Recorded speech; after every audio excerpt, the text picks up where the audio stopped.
I wrote a couple grants, and I recently wrote another one because for some reason, I don't know why, but I have been getting a lot of requests to help vets that are in nursing homes, and it's because they're passing or they're going to hospice and all that. It's like, well, I can't Sure. say no.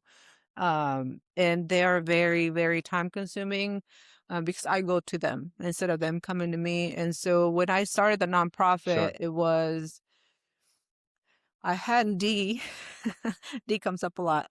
I had D and a couple other guys come out to the house. It was after Hill had shot himself in his apartment. And he had, I Mm. believe he was the ninth from our unit, but the second or third one from our platoon who had committed suicide.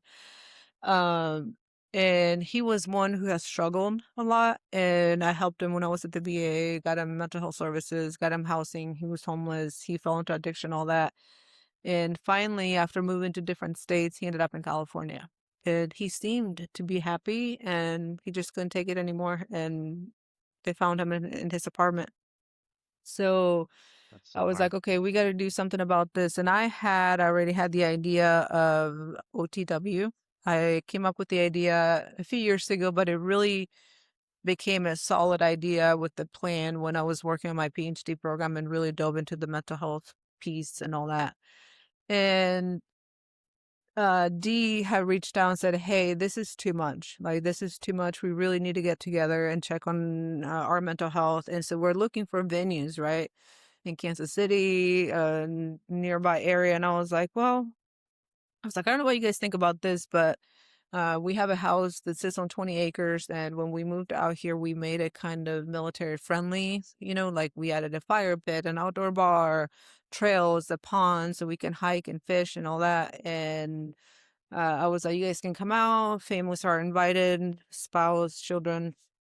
So they come out. And so I told them what I was planning on doing, which was offer recreational therapy because I had collected data from those who I deployed with and vets from other areas across the country to see how they will respond to recreational therapy, which is your hiking, fishing, camping, cooking, all that, versus traditional therapy, right? Before I opened the nonprofit, because I'm like, what if I open it and it folds, right? And so Right. Well, the reason why I had sampled my friends was because I wanted to see if it was just my friends supporting me because they were my friends or if it was really what vets wanted. And obviously, the outsiders would tell me if the data was skewed or what. So Mm-hmm. the first retreat was great. It was small, but the feedback was amazing.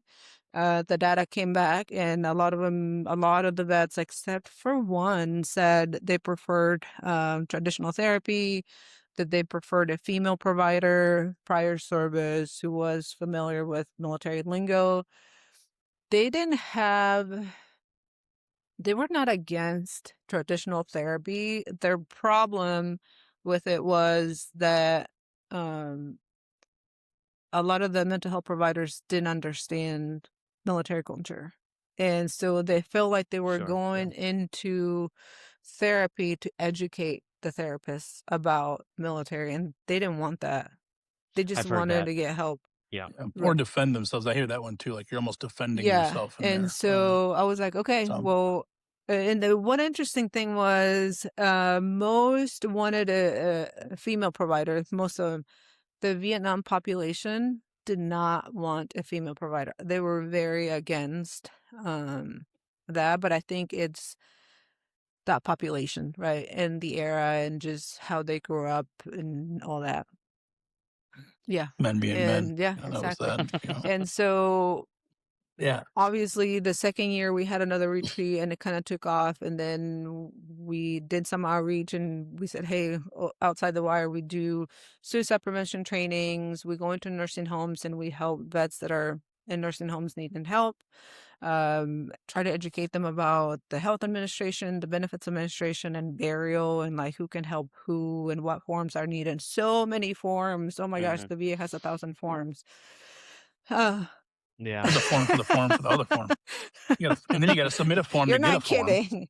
As Like, crazy as that sounds. it's not, I know. And Anybody that's had to reach out to St. yeah. Louis, they know. Like, you gotta submit a form to get a form so that you can request a form to get another form to get another Yeah, one. and It's so crazy. it has been the community has been very supportive. We've had a couple fundraisers and they turned out pretty decent.